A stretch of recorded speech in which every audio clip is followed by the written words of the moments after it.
Hi, everybody. My name is Shae Sterrett, and welcome to Start Strong 2021 day 2. And I'm so excited to introduce you to Carol Cleary of Carly Girl Healing.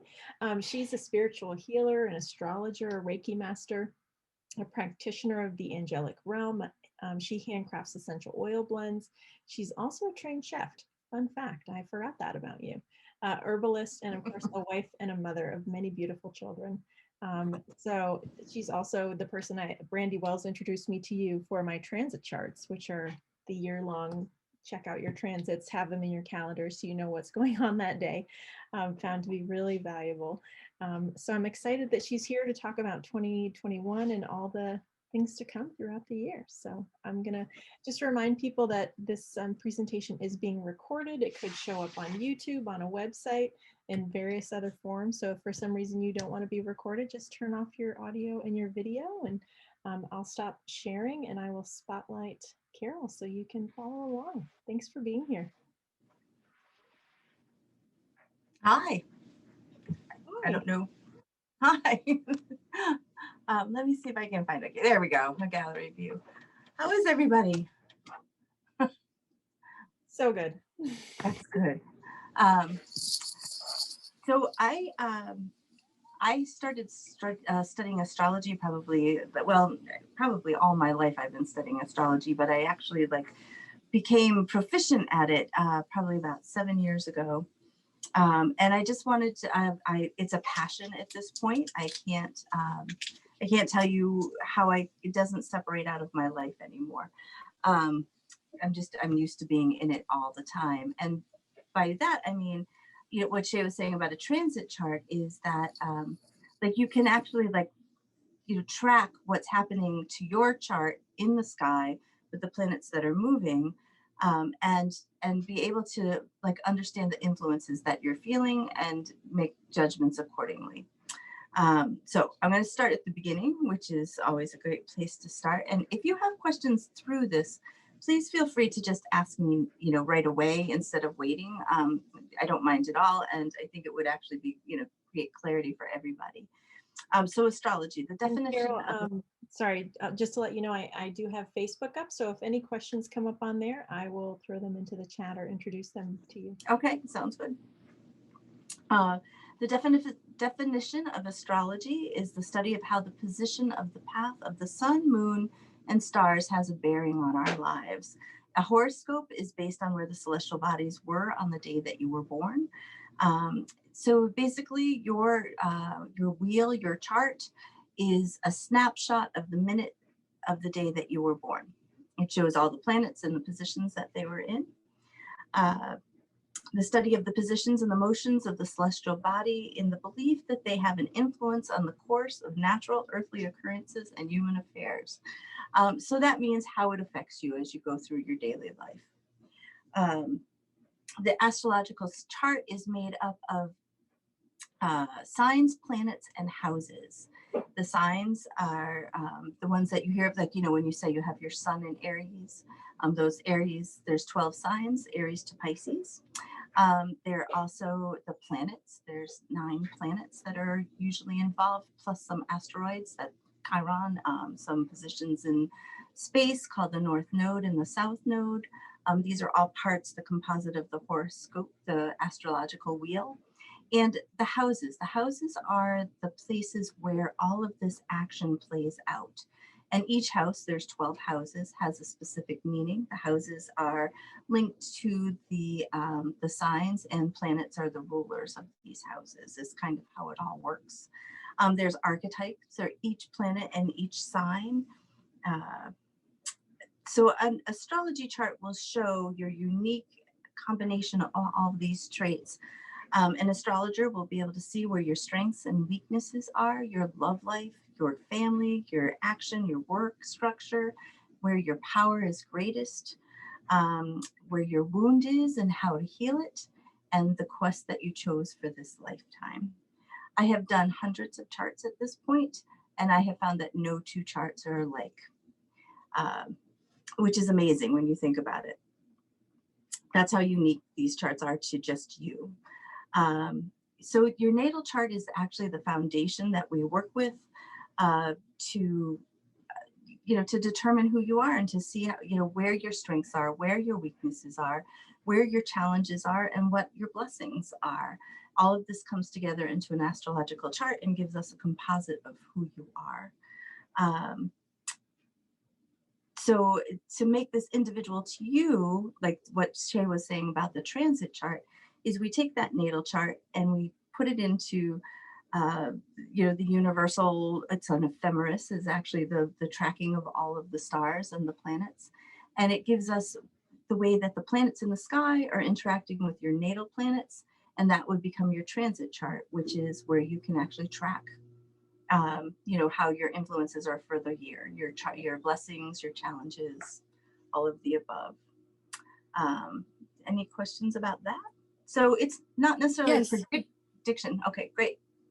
So yes, I just wanted to now recheck on the transit chart. Can be here so you can see someone asking you the question. Okay, we can hear you. So you're saying the transit chart is the natal chart together with like the actual chart. Is that what it is?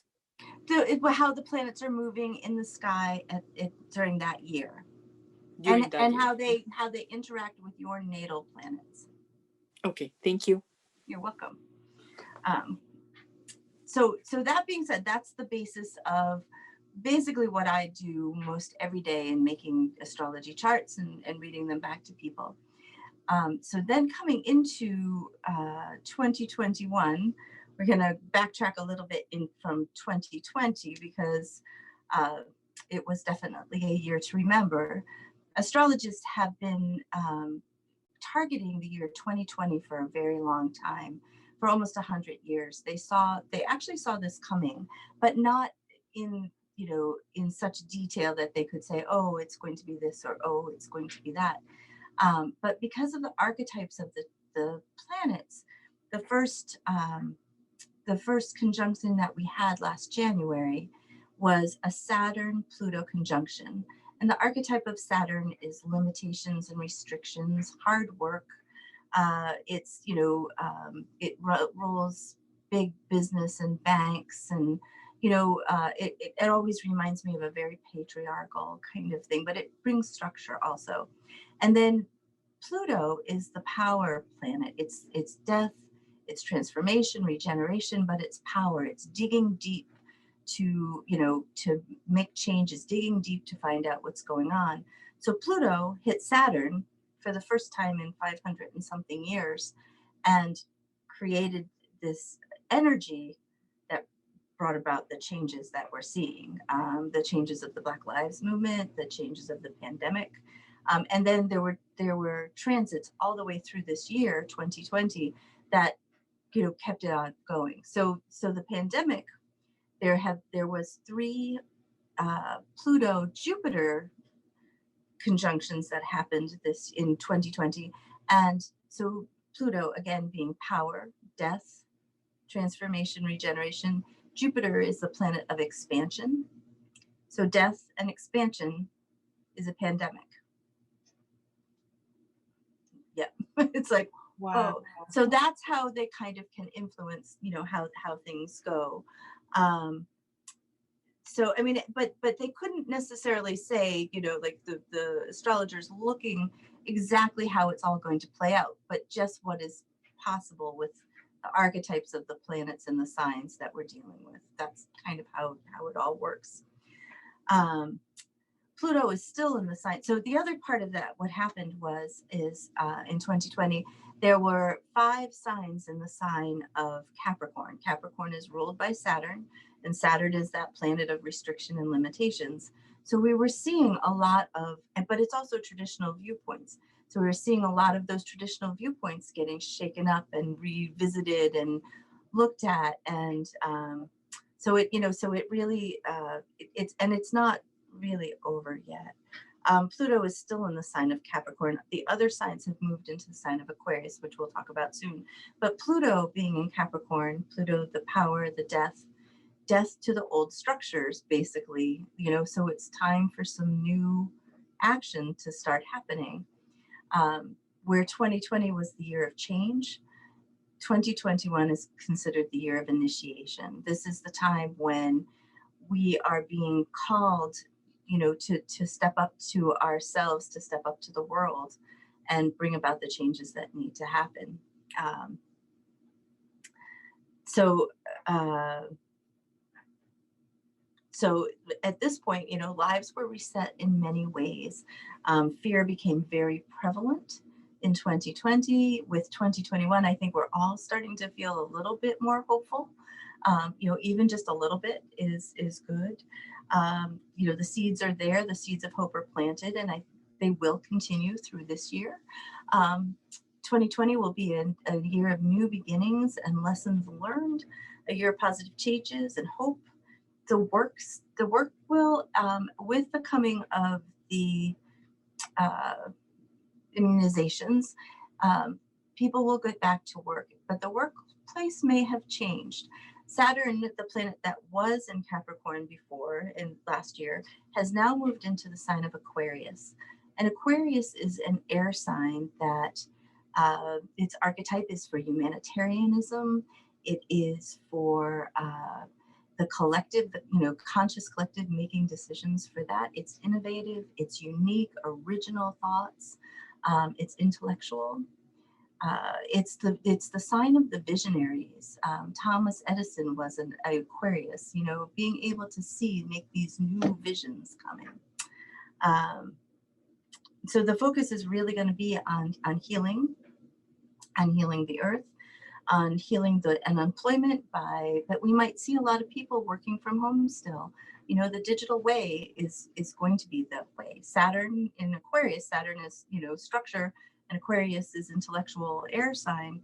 So the internet and technology will feature in 2021 quite a bit. So we'll also be looking after the community, the collective, ways for everybody to get back on top of things instead of just the, you know, the elite of like Capricorn. It's going to be kind of like, let's make sure that everyone is taken care of. Saturn is about restrictions and limitations. Jupiter is about expansion and freedom. And in 2021 in January, they're coming together.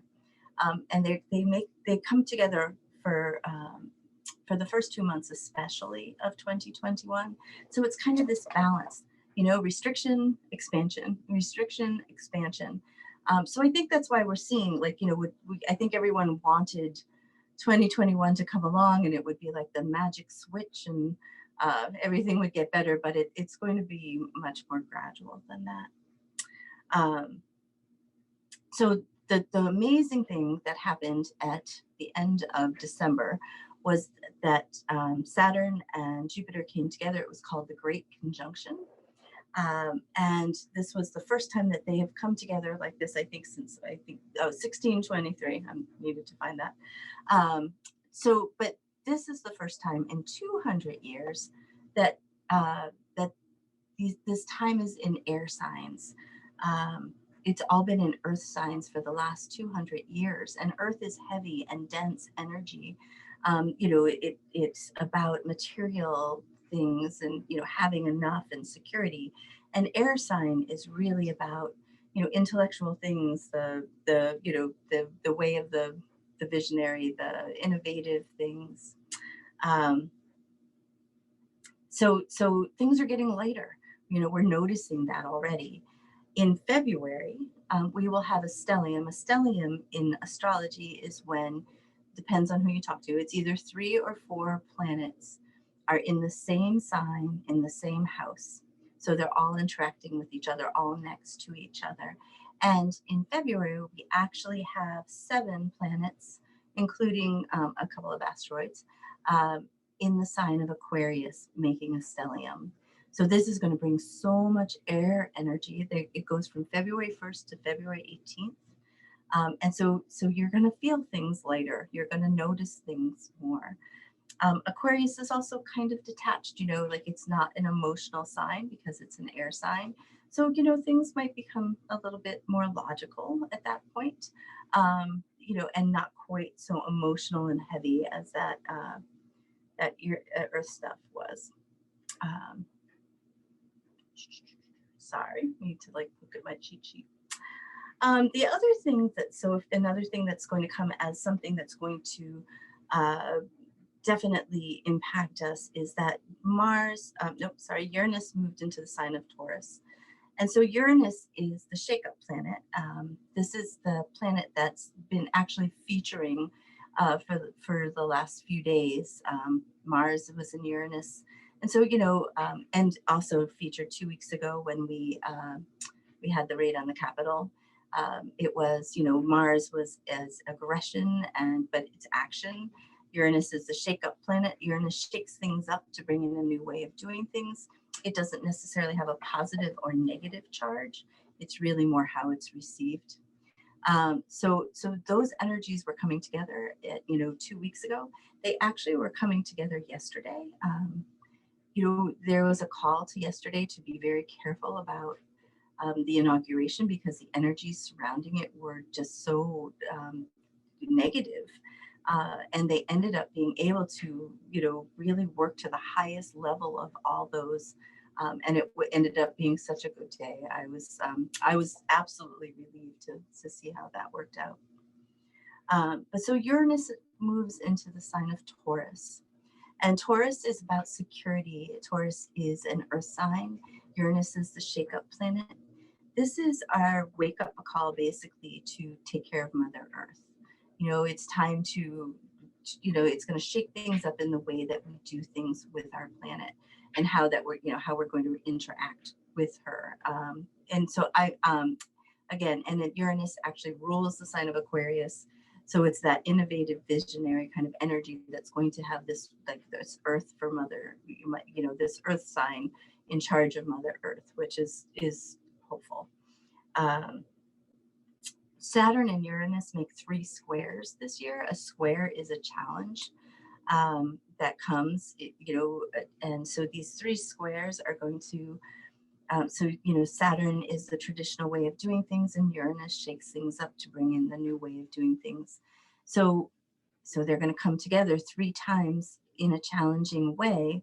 The first time is February 17th, again in June on the 14th, and then again December 23rd. And these are the times when we may see, like chaos. We could see protests. We could see, these are the 3 really, dates that I would say that havoc could happen again, because it's just, the energies are just going to be like that. And that's also what Aquarius is asking us to do. We're not in the age of Aquarius yet. That's supposed to be happening within the March of the equinoxes, and I think we still have like 200 years to go, but I feel like we're in the pre-age of Aquarius right now, and these are the things that are starting to come to bring in this new way of being, that so that we're there. 2021, yes. June 14th, February 17th was the first, June 14th is the second, and December 23rd is the third Saturn-Uranus square. But just so you know, the square actually starts, you'll start to feel this energy anywhere from like 7 to 10 days before. It will peak on those dates that I gave you, and then it will slowly, ebb away for another 7 to 10 days. So you do feel it, but it kind of reaches its crescendo, like its most potent time on those dates. The challenges are coming to make us question our old ways and to move forward in our belief systems. It can be very uncomfortable. It might be loud and chaotic. It's hard to say how these will get played out. It really, it depends on what's going on in the world at that time. Another thing that we have coming up, we always have them, is Mercury retrogrades.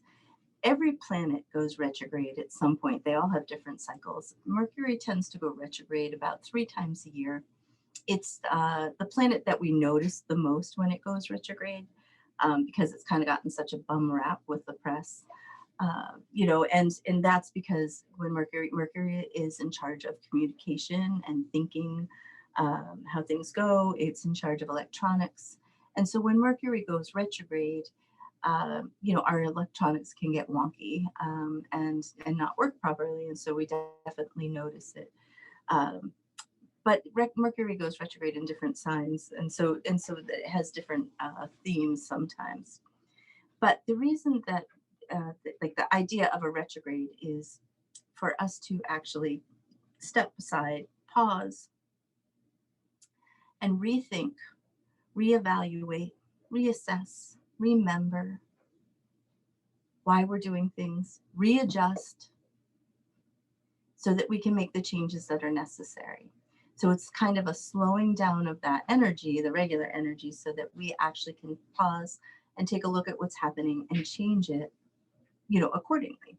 And so it all depends on how that works within your chart and what's happening in the sky.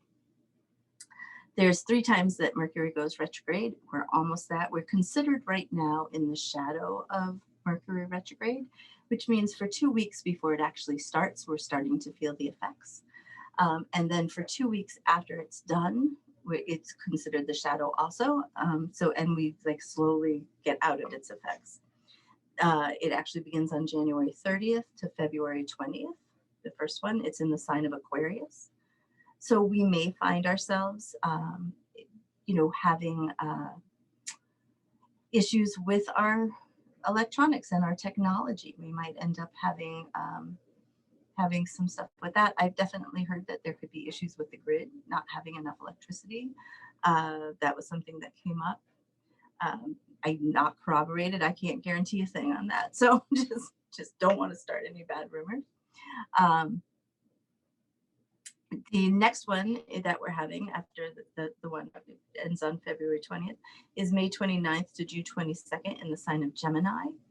So that could be how you talk to people, communication, how you interact, you know, possibly watch your emails. Make sure that dates again, Carol. Sorry. So the first one that's coming is January 30th to February 20th. Yep. The second is May 29th to June 22nd. And the last one for this year, for 2021, is September 27th to October 18th. And that one's in the sign of Libra. So that could be relationships and balance that, you know, that you're going to get reviewing. They're all air signs. Aquarius, Gemini, and Libra are all the air signs. So it's going to be about your communication and the way you think and the way that you interact with, you know, with communications and all sorts of things. So this could get, you know, these are good times to note, just because you want to make sure that you're not, you know, in it. And I would never, ever, you know, I've learned how to respect Mercury retrogrades, and I would never buy any new electronics during a Mercury retrograde. I just would wait. You know, I would, when we actually looked at the dates for this, Shae, you know, we were looking at your transits and how it was going to work the best. And we picked this one because the other one just had like bad energy surrounding it, not necessarily for you.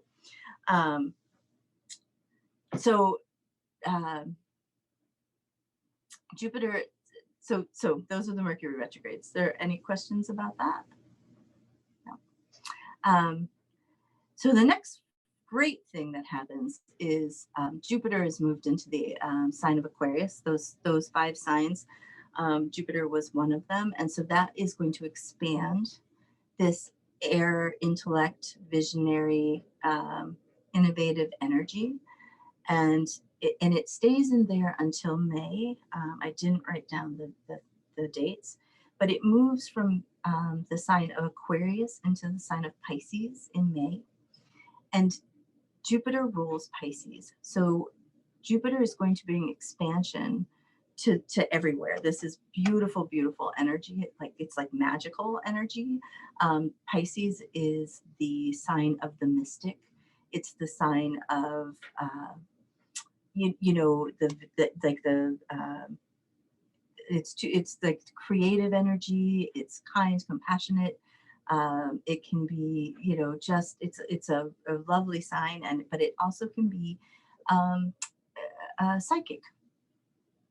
And so this is going to bring, like, it brings a little bit of magic. It stays until July, And then it moves back into the sign of Aquarius, which is still lovely, lovely stuff.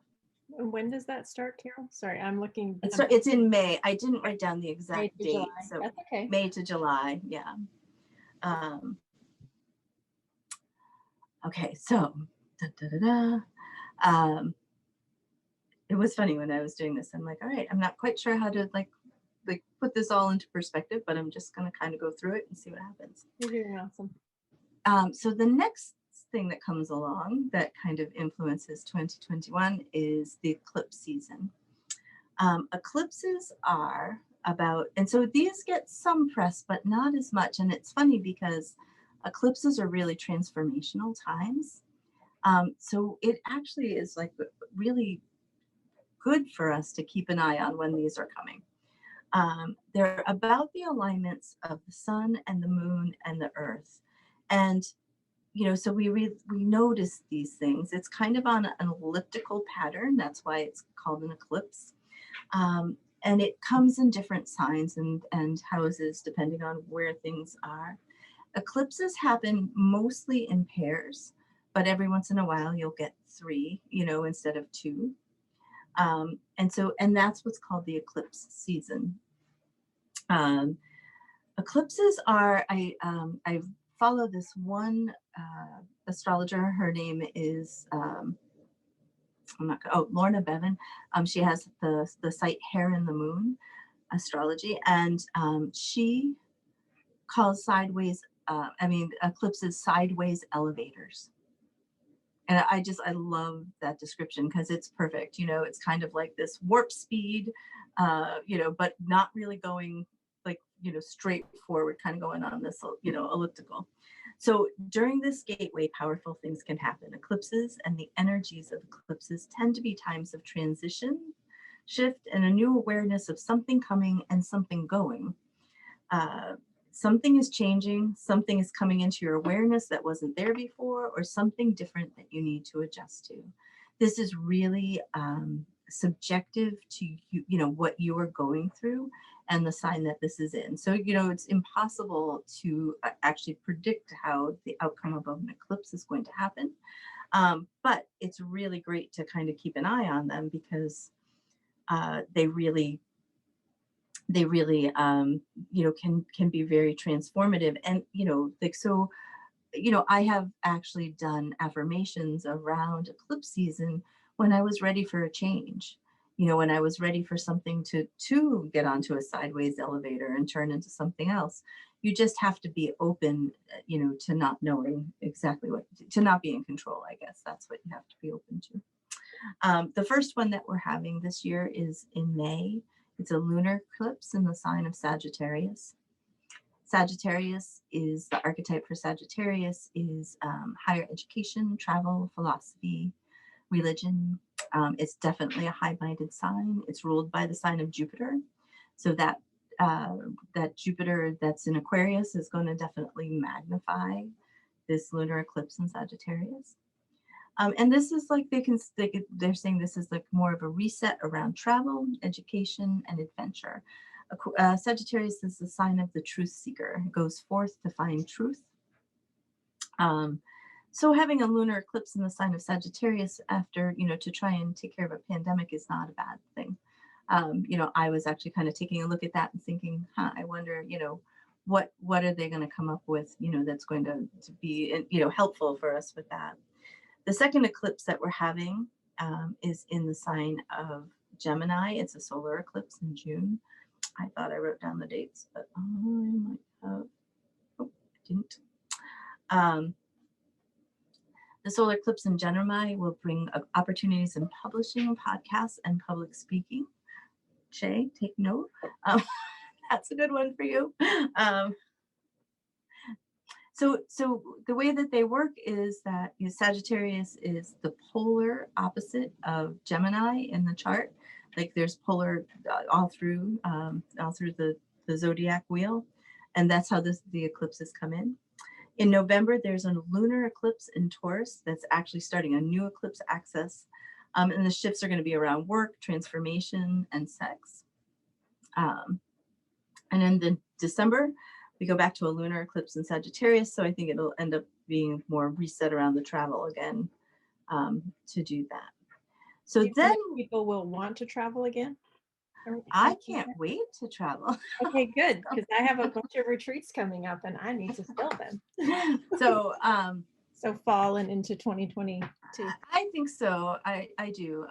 It feels like that's going to be, I mean, and that's not necessarily, you know, astrological, but, you know, just with the vaccinations that are coming and whatever. But it does shift again, like in the fall that you know, more things start to come back. We kind of, January and February are really kind of, you know, divisive. It's, you know, it's not totally comfortable energy all through those. March is kind of more neutral, and April starts to become a lot more hopeful. May is magical because, you know, Jupiter goes into Pisces. And then the summer is just kind of like, the summer seems nice. You know, it doesn't have a lot going on. You know, we don't have to do too much in the summer. It'd be nice to have a little time off. And then it starts picking back up again. And then that last eclipse is close, I believe, to the Mercury retrograde that's going to be there. And so the end of the year actually kind of looks a little bit more uncomfortable as far as things go. What I've done now, does anybody have any questions about any of that? Yes. Yes. Just again, me. That's all right. I like questions. Okay, so this is basically the third eclipse that you mentioned. Is that solar or lunar? So the third one you said like around November. November is in Taurus, and so it starts a new eclipse axis. And I'm not sure where the one that I didn't look. And that's a really good question, because there should have been another one that matches that one. So it's going to start. It's in the sign of Taurus, and Taurus is the sign of like material assets and security and stability, and but it's also like home and comfort, and you know, being like being cozy on your couch, you know, eating comfort food is like, that's what Taurus loves the best. Gardening, you know, it's an earth sign. And then it goes back to this lunar eclipse in Sagittarius. So there's got to be one more somewhere, maybe right into the beginning. I didn't look into the beginning of January. I'm sorry. I should have done that. But I mean, you can just Google anything. The Google for astrology is like the best tool that you can possibly have, because there is just so much information out there on all of this. You know, I have at this point, you know, so many books, and you know, it only covers a tiny little bit of it. So when you actually Google these ideas, you know, these subjects, you end up getting like a lot of different viewpoints. And what I tell people is to go with the part that resonates with you, you know, like find the part that, you know, when you're reading it and you say, okay, I think that makes the most sense to me, you know, go with that one. Somehow that's speaking to you. So, you know, it's probably the right one for you, that right explanation. And then, so then what I did was I actually kind of went through each sign and, you know, kind of made a list of what was going to be, because I thought what I generally do is I don't make presentations like this. I tend to talk one-on-one or, you know, with a small group of people, and you know, but it's a more personal thing. And so I was thinking that you would rather know what was going on in your sign, you know, walk away with that than just hear in general. I mean, it's interesting to hear in general, but it's always nice to be personal. So I think what I'll do is just read through the 12 signs, just even if it's not yours, maybe you know somebody, it won't take that long. And again, if you have questions, please jump in. It's interesting when I did this, because I have never done this like this before. I realized that there was kind of like a wave. It started, you know, like things would overlap, and then it started to change a little bit, and things would overlap again, you know, and so forth and so on. It was just interesting how it kind of went. You'll see. So Aries is the first sign of the zodiac. It starts on March 21st and goes till April 20th. Its planetary ruler is Mars. And the archetype of Aries is really about the self, the identity. The areas of expansion that are going to come for Aries this year are in friendships, business income, spirituality, hopes and dreams, privacy, community, and emotional wellness. I will gladly repeat anything if you want me to. The changes and challenges that Aries might encounter are putting too much attention on things that take you away from responsibilities. Kind of having too much fun. So Taurus is the next sign, and the archetype of Taurus is like what we just described. It's about security and stability. It's about finance, money, value, but it's also about material goods, material wealth. It wants security and stability.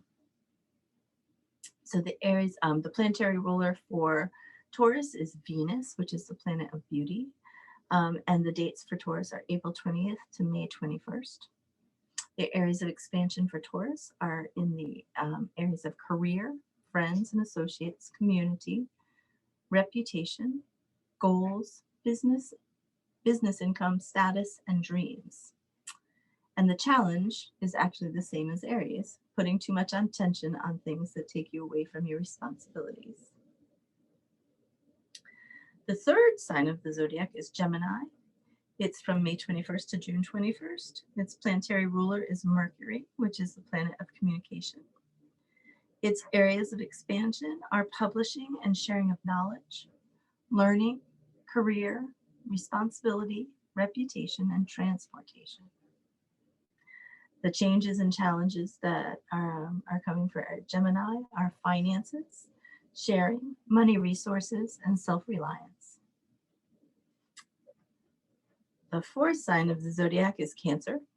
Cancer is from June 21st to July 23rd. Cancer is ruled by the moon. The areas of expansion for Cancer are emotional and financial support, intimacy, shared assets, money, growth, sharing of knowledge and voice, worldview, visions, and outlook. The changes and challenges are going to come in partnerships, spirituality, work, rest, balance, and friendships. Leo is July 23rd to August 22nd, ruled by the sun. The areas of expansion for Leo are partnerships, agreements, negotiations, shared finances and assets, support, and then intimacy and sharing.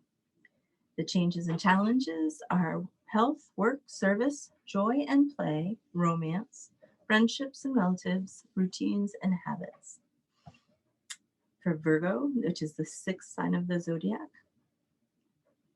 it goes from August 23rd to September 22nd. It is also ruled by Mercury, which is the planet of communication. The areas of expansion are in work, health, routines and habits, and partnerships. The challenges and changes are going to come in with children, romance, recreation, hobbies, career, home and family, and reputation. Libra is the seventh sign of the zodiac. It is about partnerships and balance. It is ruled by Venus, which is the planet of beauty. Its areas of expansion are in romance, creativity, and self-expression, children, entertainment and recreation, work and routines, health, wellness, and habits. Its changes and challenges are in family, inner foundations, home life, learning and communications, and transportation. Scorpio is the eighth sign of the zodiac. It is October 23rd to November 22nd. It is ruled by the planet Pluto, which is the planet of power and death, transformation. The areas of expansion for Scorpio are home, family, sense of security, safety, creativity and children, leisure and entertainment, self-expression and romance. The changes and challenges are for communications, transportation, education, learning and sharing ideas, intimacy, and finances. Sagittarius is November 22nd to December 21st. It's ruled by the planet of Jupiter.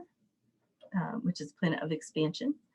The areas of expansion are communications, transportation, attitude and outlook, personal interests, and family and home. The changes and challenges are in finances, values, partnerships, independence, work, health, and habits. Capricorn, which is the 10th sign of the zodiac, it is ruled by the planet Saturn. It's December 22nd to January 20th. The areas of expansion are finances, income, self-worth, natural talents, valuables, communications, personal interests, and learning. Aquarius is from January 20th to February 18th. It's ruled by the planet Uranus. Its expansion is in personality, manner, initiative, body image, and self-confidence. The challenges and changes are in the private life, spirituality, the past, creativity, romance, and friendship. And in Pisces, ruled by Jupiter and Neptune, the expansion is spirituality, rest, inner world, emotional health, personality, body image, physical health, courage, and initiative. And the challenges are in spirituality, private life, romance, friendship. Any questions? Do you have that on a piece of paper somewhere? I do, actually. Do you want me to like If you copy and paste it too? yeah, Like share screen, maybe. yeah. Oh yeah, that's no. So I can just, if you were to copy and paste it to me, and then I can find a way to share it, because I found myself trying to write everything down. I know. Awesome, but then I could share it with people if you wouldn't mind. So, who like? Let me see what I can do with you. Is it in a Google Doc? Yeah. Yeah. If you I'm gonna just send you the Google Doc. Yeah. Perfect. And I'll just share it in the Facebook group, obviously. Yeah. And so, does anyone have any questions? What is it, Shae? Your email? Oh, I'll put it in the chat for you.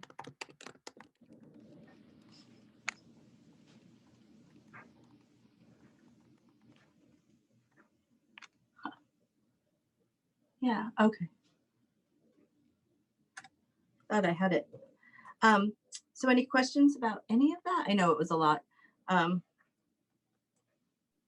the one thing that I really liked that you said is to listen to your intuition, because you could read 20 different sites on a specific aspect of your chart, and some of it can be very alarming. And so as you're reading all these different things, I love that aspect of really tuning into your intuition and what resonates with you, and not getting into like a doom and gloom. I don't know. Well, and it's funny because, you know, I've done so many transit charts lately because everybody kind of, I think, you know, 2020 came along and everybody, you know, the idea of 2020 was really to make us change ourselves. Like we were actually supposed to start to become like our true authentic selves, not, you know, like not doing things just because we were expected to do them or they were, you know, like, and in so many ways it kind of allowed us to reset, you know, by staying home and not having to go out so much. And, you know, it really did bring us into this inner world. But what I found is that like, you know, so you could have a transit that sounds absolutely awful, like a Saturn Uranus transit in your chart, you know, where it's going to be this huge shakeup. But if you've done a lot of inner work already, you know, if you're in a good place in your life, it's really going to just be like you know, maybe a noticeable, but not a, you know, life-changing event. If you're not, you know, in your you know, in your best place, you know, it's going to shake you up a little bit more. You know, that's really like, you know, the idea of, I kind of look at an you know, the astrology, the chart is really like what you chose, you know, before you reincarnated into this lifetime to work on so that you could evolve your soul to the next level. And so everyone has a different, you know, a different need in their evolution. We're not all evolving at the same pace, in the same speed, you know, that kind of thing. And so in your chart, it actually shows me by your south node and your north node placements. The south node and the north node are points in space. The south node is a point that you come into your birth chart with. and it's considered your karmic past comes with your South Node. And, you know, so that what I've read, Stephen Forrest, who is also another great astrologer, you know, said that like basically the first 20 years of your life is just finishing up what you had from your previous past life, your most previous past life. And you start to kind of look back and go, you know, maybe. And then, so halfway through your lifetime, between the ages of 30 and 50, you move from your South Node of your karmic past into your North Node, which is the quest that you chose in this lifetime. That changes, you know, depending on the sign and house that it's in. And so and these are the things I think my North Node is my favorite thing to go over with people, because it tends to be that aha moment, you know, like how it expresses for you isn't necessarily as a career. It's not necessarily, it's more just a, you know, a mindset a lot of times. And it will, you know, give you a lot of insight into what your quest was for this lifetime. And so that I find really fascinating. When I did my chart, to give you a person, you know, so I was very blessed in my astrology studies because I got to do this one-on-one with a wonderful woman. Her name is Blake Wood. And we sat on her couch in front of a fieldstone fireplace, drank tea, and learned astrology. It was wonderful. But so, you know, I was the only student, and so we picked apart my chart, you know, so much. It actually created this path for me. You know, the spiritual guidance, you know, I was very unsure of it. I wasn't sure that I knew that I had it in me, but I didn't quite know, I wasn't feeling confident in expanding that.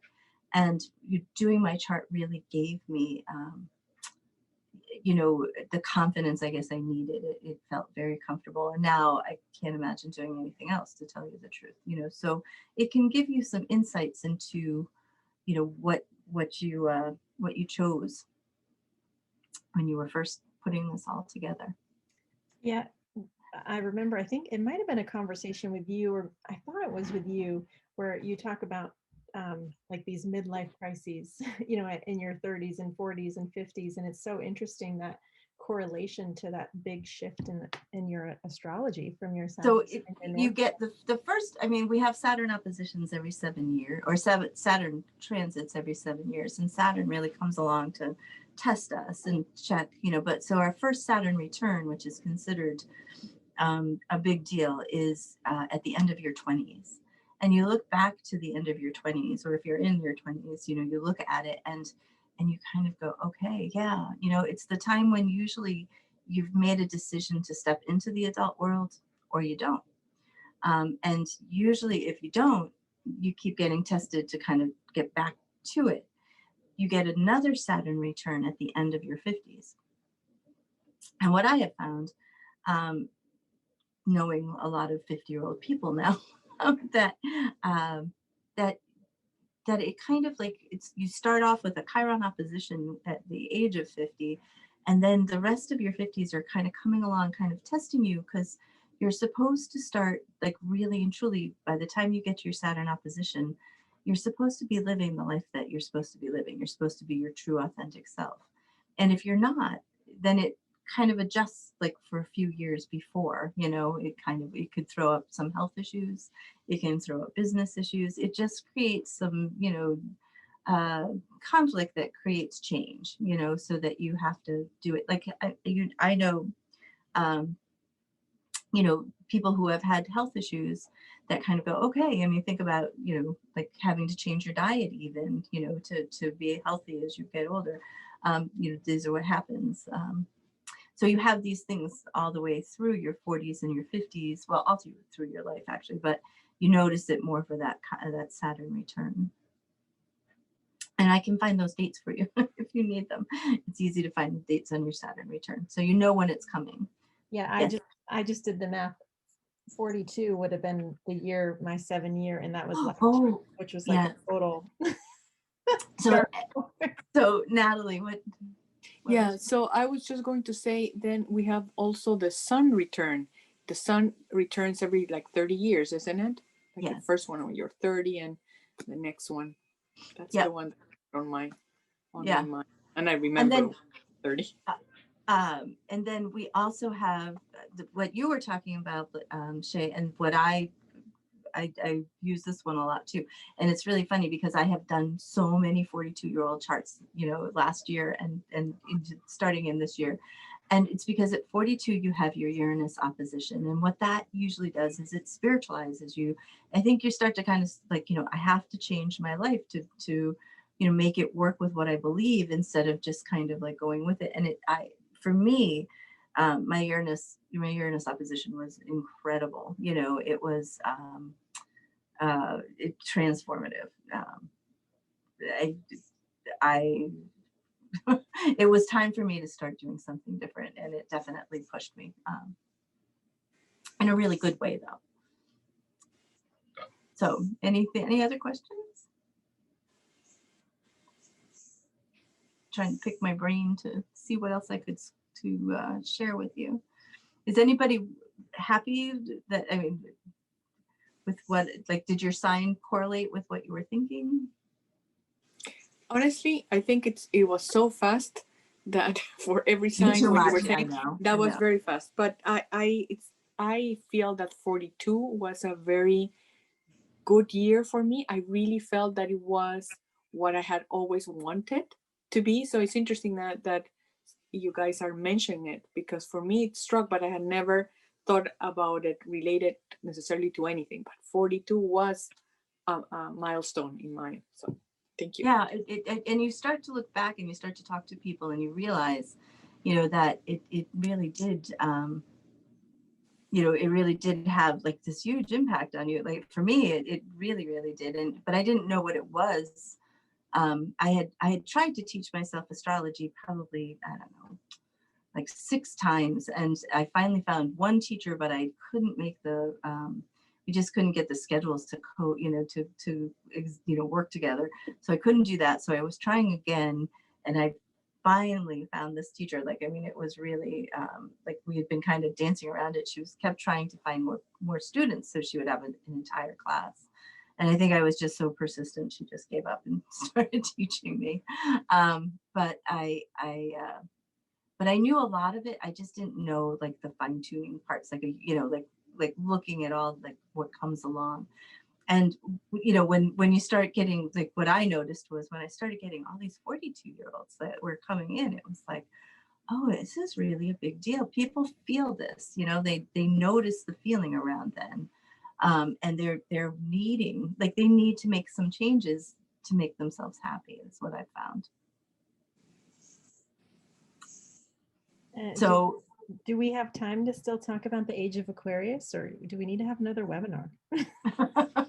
so the age of Aquarius is coming, but it's not here yet. You know, so I looked it up because, you know, we are definitely like in the pre-age of Aquarius, but it's really about the I can't remember the word, but like the march of the equinoxes, you know, like it has to be in the right places, and it's not that for another 200 years. So, but then, you know, like starting, like, say maybe we're going to say we're in the pre-Aquarius, you know, which I feel we are, because we've got so much going on in the sign of Aquarius this year. You know, and so the age of Aquarius is about humanitarianism. It's about, you know, it's like what the song, you know, said back in the 60s.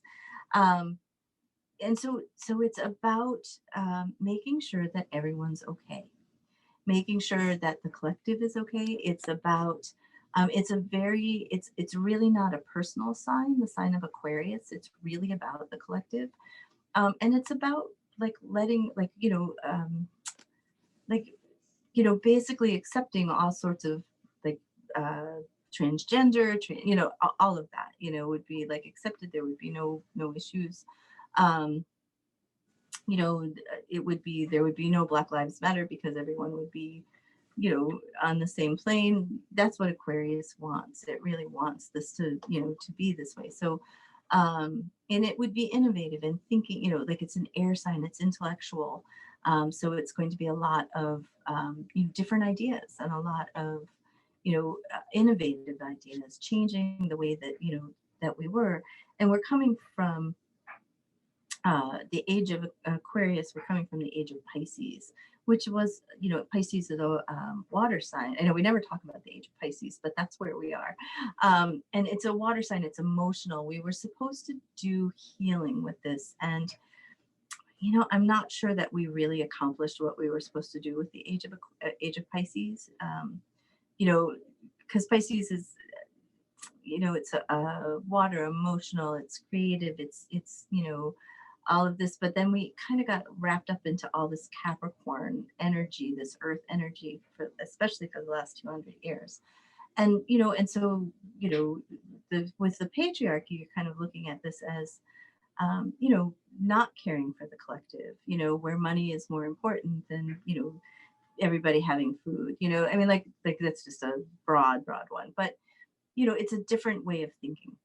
And that's what we're looking for in the age of Aquarius. And that's, why it's like such a hopeful thing that we were, like, yes, let's get there, but we're not going to see it, not the actual date of that. So it is an interesting conversation though, because so much of what we've been talking about the last day and a half is about like the self-work and the self-awareness and how much growth comes from that, but then the ripple effect back into the communities and the people that we share the space with. And yeah, in terms of emotions, I feel like all these emotions have been coming up, but a lot of people don't know how to deal with them. And so then you're seeing these really difficult emotions. And so it's almost like the way I see it is, by self-awareness for myself, I pay it forward to somebody else, and then there's next generation. So when 200 years does come around, right, we're in a good position to walk into it. And I mean, like, so that. Like 2 years ago, Chiron. So in your chart, Chiron is the wounded healer. It's an asteroid, and everyone comes into their chart with a wound, and the idea is to heal that wound, and then bring the knowledge of how you healed to other people, right? To bring it out and be able to heal other people with that knowledge. And so with Chiron moved from the sign of Pisces to the sign of Aries, like in 2018, which was getting the healers ready.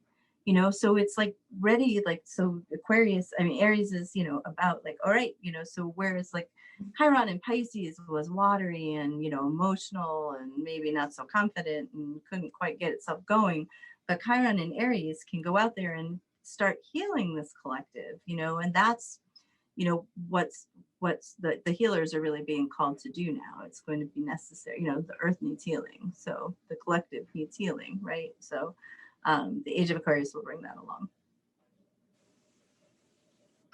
Wonderful. Yeah. So just my website is Carly Girl Healing. If anybody, I do spiritual guidance. I do astrology charts. I'll talk about anything you want to talk about.